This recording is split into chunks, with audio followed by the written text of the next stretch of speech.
जय माँ काली मित्रों, आपका मेरे चैनल माँ काली माँ दुर्गा शक्ति संवाद में स्वागत है। मित्रों, अगर आप मेरे चैनल पर नए हैं तो आप मेरे चैनल को सब्सक्राइब कीजिए, लाइक कीजिए, शेयर कीजिए, साथ ही नोटिफिकेशन बेल को भी प्रेस कीजिए जिससे मेरी आने वाली वीडियोस का नोटिफिकेशन आपको तुरंत मिल जाए।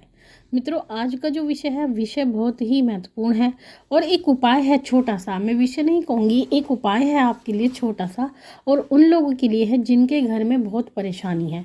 यानी अगर आप अपने घर में बरकत चाहते हैं, जैसे कि बहुत लोग ऐसा मुझे कमेंट भी करते हैं और मुझे मैसेज भी करते हैं कि हमारे घर में धन की कमी है, हमारे घर में धन नहीं रुकता, या धन आता है तो हमें पता ही नहीं लगता वो धन आता कैसे है, कैसे चला जाता है, और या फिर हमारे घर में धन आता ही नहीं है। घर में बहुत परेशानी है, खाने के लिए भी नहीं है, बच्चों की स्कूल की फ़ीस नहीं जाती है, ऐसी बहुत सारी चीज़ें मेरे सामने आती रहती हैं। सुनकर दुख भी होता है। सोचते हैं ऐसे व्यक्तियों के लिए क्या उपाय किया जाए कि उनके घर में धन की बरकत हो और ईश्वर उन्हें अपना आशीर्वाद प्रदान करे जो उनकी परेशानियों को और कष्टों को दूर कर सके। तो उसी के लिए एक छोटा सा उपाय है। उपाय को आप ध्यान से सुनिएगा और इस उपाय को हर कोई व्यक्ति कर सकता है। जिस व्यक्ति के पास धन नहीं है, दरिद्र है, कोई अगर दरिद्र है या फिर अमीर भी है या ईश्वर ने उसे धनवान बनाया है, वो सभी व्यक्ति इस उपाय को कर सकते हैं, क्योंकि जो व्यक्ति भी ये उपाय करेगा उसके घर में धन की बरकत होगी। उपाय आपको क्या करना है, देखिए, जैसा कि शास्त्रोक्त विधान है, शास्त्र में ये कहा गया है कि जब कोई व्यक्ति धनोपार्जन करता है यानी धन कमाता है, आप पैसा कमाते हैं, तो उनको एक विधान होता है कि अपने धन में से 10वां भाग निकाल देना चाहिए। यानी अगर आप 100 रुपये कमाते हैं तो आपको 10 रुपये उस धन में से अलग निकाल करके रख देनी चाहिए, और वो जो 10 रुपये होते हैं वो ईश्वर के नाम के होते हैं, जिसको दसबंध भी कहा जाता है, दशांश भी कहा जाता है। तो वो दसबंध होता है, तो वो आपको अपनी कमाई में से निकाल देना चाहिए। तो अगर आप 1000 कमाते हैं तो 100 रुपये निकाल देने चाहिए। तो इसी अमाउंट में, मतलब इसी कैलकुलेशन में, यानी 10% जिसको कहा जाता है, 10% निकाल देना चाहिए। लेकिन जो जिनके पास धन की अधिकता है वो तो 10% निकाल करके अपना पूरा खर्च चला सकते हैं और हर तरह की अपनी ज़रूरत को पूरी कर सकते हैं। लेकिन जो गरीब हैं, जो दरिद्र हैं, जिनके पास पहले से ही धन की कमी है, मान लीजिए अगर आज आपने 100 रुपये कमाए हैं और आप उसमें से 10 रुपये निकाल देते हैं तो आपके पास 90 रह जाते हैं, और जब 90 रह जाते हैं तो उसमें से जो 10 रुपये निकाले हैं वो आपके लिए एक बहुत बड़ी अमाउंट रहती है। तो उसी परिस्थिति में, या जो 1000 कमाते हैं, 5000 कमाते हैं, उसी इस हिसाब में जैसा कि चलता है 10%, तो ऐसा लगता है कि 10वां हिस्सा बहुत बड़ा हिस्सा हो गया है और अगर हम इसको निकालते हैं तो हमें काफ़ी कमी लग रही है। तो उसके लिए क्या है, उसके लिए जो सबसे सही तरीका है, जो सभी लोग कर सकते हैं, और जो जिनके पास धन की कमी है वो तो ये करें, लेकिन अगर कोई कर सकता है तो 10% ही निकालें। तो उसके लिए आपको क्या करना है, जो अगर आप रोज़ कमाते हैं या फिर आप महीने में एक बार कमाते हैं, यानी आप डेली वेजिस का काम करते हैं जिसमें आपको डेली पैसा मिलता है, या फिर आप एक दुकानदार हैं जो डेली कमाते हैं और डेली ही का ही आपका काम है, और या फिर जो व्यक्ति केवल मास में एक बार जिनको सैलरी मिलती है, तनख्वाह मिलती है, वो जो डेली कमाते हैं, तो उनको क्या करना है, उनको अपनी जो कमाई है उसमें से कुछ पैसे रख देने हैं। कुछ पैसे में से आप 10 रुपये रोज़ भी रख सकते हैं, कुछ पैसे में से आप 5 रुपये रोज़ भी रख सकते हैं, या फिर आप 20 रुपये रोज़ भी रख सकते हैं। अगर आपकी अच्छी वो है, इनकम है, आमदनी अच्छी है, तो आप 20 रुपये भी रख सकते हैं, 50 रुपये भी रख सकते हैं।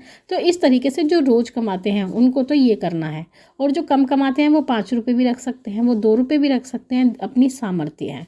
तो आपको ये सब करके हर रोज़ ऐसा करना है जो रोज़ कमाते हैं। तो आपको एक गुल्लक बना लेनी है, गुल्लक नहीं है तो आपको एक डिब्बा बना लेना है। उस डिब्बे में आपको ईश्वर के नाम से ये 2 रुपये, 5 रुपये, 10 रुपये, या जितनी भी आपकी सामर्थ्य बैठती है वो आपको रोज़ निकालने हैं। और जिनको सैलरी मिलती है उनको सैलरी जब आपको मिलेगी, तो सैलरी के जब आपके हाथ में सैलरी आ जाएगी तो उस सैलरी में से आपको पूरे मास का आप 100 रुपये भी निकाल सकते हैं, आप 50 रुपये भी निकाल सकते हैं। जितनी आपको सैलरी मिलती है उसी हिसाब से, जितने पे आपका मन रुके। ऐसा नहीं है कि आपने पैसे निकाल दिए और आपका मन दुख रहा है, मन आपका बिल्कुल दुखना नहीं चाहिए उस पैसे को निकालते हुए। तो वो आपको ईश्वर के नाम का निकाल देना है या अपने इष्ट के नाम का निकालना है। अगर आपके इष्ट हैं तो इष्ट देव के नाम का निकालें, और अगर नहीं है इष्ट आपके, मतलब आप तो भगवान के नाम का ये बोल के कि भगवान के नाम के हमने ये पैसे निकाल के रख दिए हैं। फिर उसके बाद में आपको क्या करना है, जैसे जैसे आपका वो पैसा इकट्ठा होने लगेगा, यानी पैसा जब आप रोज़ निकालते जाएंगे तो स्वाभाविक सी बात है कि पैसा आपका इकट्ठा होना शुरू हो ही जाएगा। तो जब वो पैसा इकट्ठा आपका हो जाएगा तब आप उस पैसे का क्या करेंगे? तो आपको उसको क्या करना है, आपको अगर कहीं भंडारा है तो भंडारे में दे सकते हैं आप, ईश्वर कोई हवन अपने घर में करवा सकते हैं, या पूजा का जो भी कार्य है आप उस कार्य में उस पैसे को लगा सकते हैं। लेकिन आपको वो पैसा दिए बाती में नहीं लगाना है, ये भी आपको ध्यान रखना है। कभी आप ये सोचे कि चलो हम घी मंगा लेते हैं, हम दिया जला देते हैं, नहीं, ये तो आपका अपना दायित्व है दिया जलाने का, उसमें आपको बिल्कुल भी उसको प्रयोग नहीं करना है। बाकी पूजन में अगर आपके घर में हवन हो रहा है तो हवन में, और अगर आप कोई कीर्तन कराते हैं तो कीर्तन में, जागरण कराते हैं तो जागरण में, या फिर नहीं कुछ कर सकते तो आप जो गुल्लक होती है मंदिर की, आप उस गुल्लक में भी, क्योंकि वो पैसा भगवान के लिए है तो वो पैसा आप गुल्लक में भी डाल करके आ सकते हैं। तो इस तरीके से आपको ये रोज़ करना है। और जैसे जैसे आप ये करेंगे आपको खुद फ़र्क लगना शुरू हो जाएगा कि आपके घर में जो परेशानी थी, आपके घर में पैसा नहीं था, अगर आप 10 रुपये निकालेंगे तो आपके घर में 100 रुपये आएंगे, 100 निकालेंगे तो 1000 आएंगे। तो इस तरह करने से आपके घर में धीरे धीरे बरकत आने लगेगी। भगवान आपके जितने आप निकालेंगे उसको कई गुना करके आपके घर में भेजना शुरू कर देंगे। और जैसे जैसे आप ये उपाय को करते जाएंगे आपके घर में बरकत आनी शुरू हो जाएगी।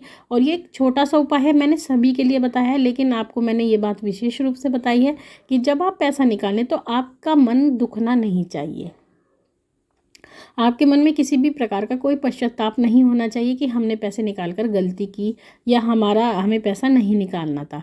आप मन से निकालना, इच्छा से निकालना, चाहे कम निकालना। इसलिए मैंने 10 बंद वाली बात यहाँ पर हटा दी है, क्योंकि 10 बंद ज़्यादा हो जाता है और इसी कारण से व्यक्ति नहीं निकाल पाते। क्योंकि ईश्वर का हिस्सा, हमारे जो भी धनोपार्जन हम करते हैं, धन हमारे घर में आता है, उसमें ईश्वर का हिस्सा जरूर होता है, क्योंकि वो ही हमारे घर में धन भेजते हैं।